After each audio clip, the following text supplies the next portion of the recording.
is chosen by God. Mary lived in Galilee, in a town called Nazareth.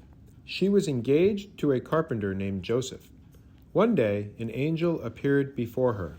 Do not be afraid, He told the startled girl. God has chosen you for a very special honor. You will give birth to a son, and you are to call him Jesus. He will be God's own son, and his kingdom will never end. Mary was filled with wonder. How can this be? She asked softly. I am not even married. Anything is possible for God, Replied the angel.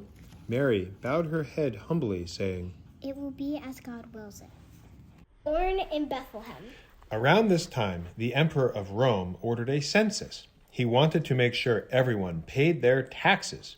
All the people throughout the land had to go to their hometowns to be counted.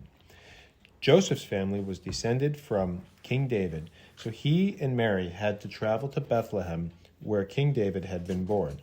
It was a long journey for pregnant Mary, but they had to obey the emperor.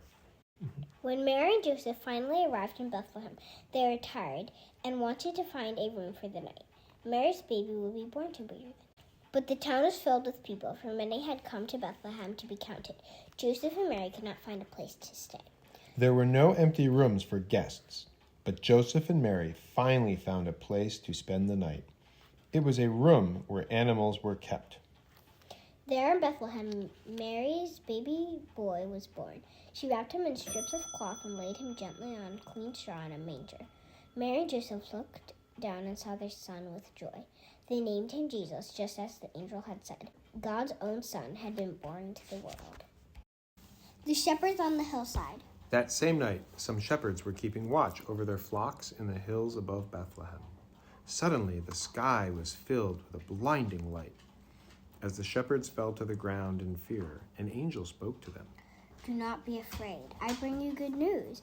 Today, in the town of David, a Savior has been born to you. He is the Messiah, the Lord. Go and see for yourselves. You'll find him wrapped in cloths and lying in a manger. The shepherds looked at one another in amazement. They could hardly believe what had just happened. But they all knew one thing.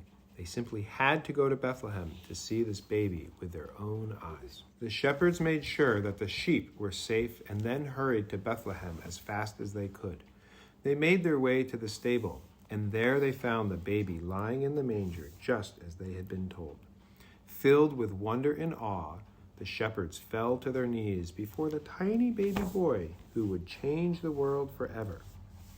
Then they rushed off to tell everyone the wonderful news. Following a star. In a distant land, 3 wise men had been studying the stars. When they found a really bright star shining in the skies, they followed it all the way to Judea, for it was a sign that a great king had been born. Then they asked King Herod in Jerusalem if he could show them the way to the baby who would be the king of the Jews. Herod was horrified. He didn't want another king around. His advisors told him of a prophecy that the new king would be born in the city of David in Bethlehem. Then cunning King Herod sent the wise men to Bethlehem, saying, Once you have found him, tell me where he is, so that I can visit him too. The wise men followed the star to Bethlehem, where they found baby Jesus in a humble house. There they knelt before him and presented him with fine gifts of gold, sweet-smelling frankincense, and a spicy ointment called myrrh. Then the wise men left to begin their long journey home. But they did not stop at Herod's palace, for God had warned them in a dream not to tell Herod.